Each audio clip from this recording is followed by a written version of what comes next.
To get my first job, I had this plan that I was going to sleep around with men to get my first job. Did I succeed? What did I do? Did the plan work? Stay till the very end of this video to find out. But before then, let me give this kind of backstory. You know, as young people, especially when you're in your year three, year four, or you are a youth corper, this video is particularly for people in that category or people a bit older. You know, there are thoughts that go through your head. There are things you just accept because other people are doing it, or you feel that's what's trending, that's what's raining. In my final year in university, there were so many things that people used to talk about, and I used to believe them. Some were just my thoughts, some were what people were saying. I'll just carry, they will say something, oh, I've not checked it out. I will just take it as, okay, this is what's happening, this is what I will do. So one of them, before I go to the main one of them was this thing in final year. They used to say that if you don't have someone that will propose to you as a woman in final year, you will never get someone that will seriously propose to you. You will never get someone to get married to. And then, because I planned to serve in Abuja, I served in Abuja actually. So they said, Abuja girls, people were saying things like, if you serve in Abuja, you're not going to get anybody to marry you. Hey, Abuja girls, they look at them as you know now, as runs girls. So better get somebody before you're in your final, before you go for youth service. And that is where young people, single people get into a lot of trouble because of this desperation to get married. People say all kinds of things. If you don't get married, if you don't get married before you are 30, or if you don't get someone serious before you are 30, forget about it too.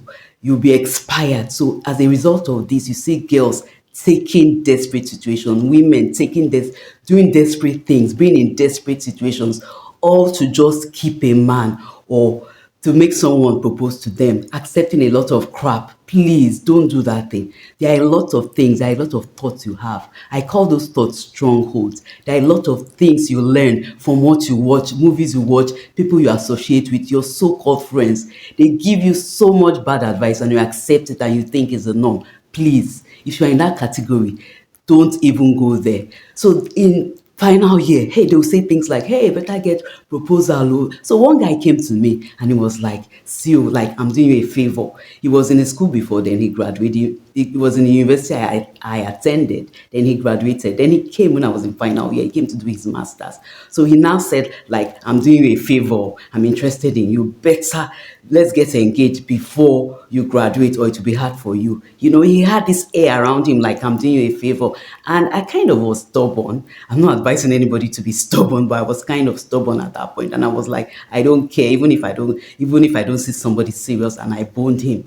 And trust me, even after my 30th birthday, I still had proposals. Then I was like 24, 25.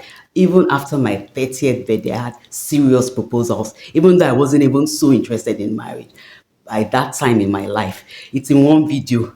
I'll share it in the video. So subscribe to this channel. I'll tell you my story, what happened to me, you know, all the things about this married thing that is such a big deal. But let's get to the main gist. Yes, the main gist. I actually had this plan to sleep around with men to get a job. Do you know why? People were saying things like that, like, jobs are not easy to find. Oh. As a woman, you have to use what you have to get what you want. So I was like, not like it was something I was looking forward to.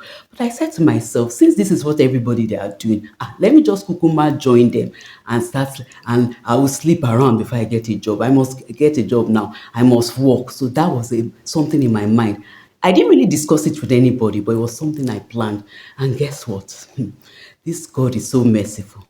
I got job offers without having to do nonsense. In fact, my first job, it was a friend of mine that had toaster, her toaster gave her the opportunity to have the job, and she now asked that, what about my friend? And the guy now put my name. That's how I got my first job. So I did not have to mess myself up. And the second job I got in the media house, I was volunteering somewhere, and it was in Association of Nigerian Authors. I was volunteering, I was very hardworking, and somebody in the association, her husband was working in a media house. He was like the consultant. He wanted to help the media strengthen that particular organization. He wanted to help them strengthen what they were doing. So He now was complaining to his wife that, or was it the chairman? I can't remember exactly. The chairman of the newspaper was complaining that people don't write well. Oh, you don't have good journalists anymore. And then this man's wife was like, I know someone now. She volunteers for in Nigerian Association of Nigerian Authors, and that's how I got the job. So I didn't have to mess myself up. I just got the job offer that I should come to the chairman's office, and they interviewed me. Then the chairman sent me to one man to give me like a test, and I got the job instantly. So please, there are a lot of lies that people say. They will make you do things that you do not plan to do. Sometimes as a woman, you feel desperate because people are saying certain things.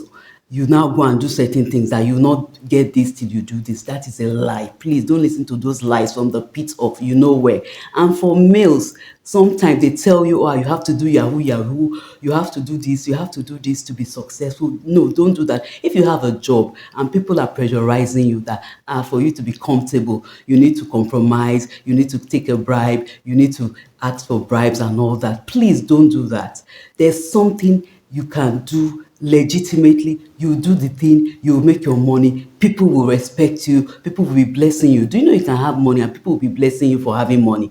Then there's the opposite. You can have money that is not yours. You extort from people, you coerce people, you annoy people, and as they are giving you the money, they will have curses. They will be placing curses upon you, and things will start happening. You'll be wondering. You'll be wondering that what did you do? You'll be wondering, please, whatever you do, don't listen to the lies around you. And sometimes it's the people you move around with. Sometimes it could even be a movie. You watch a movie and you assume that those things that they say are true. So you have to be careful of what you take in through your eyes, what you listen to, what you associate yourself with, where you go. You have to be careful about all those things. So in this channel, we'll talk about issues that young people need to know about, single people, things that resonate with single people, so that they don't make the mistakes that I made. I made quite a number of mistakes. So I don't want the next generation to do what I did.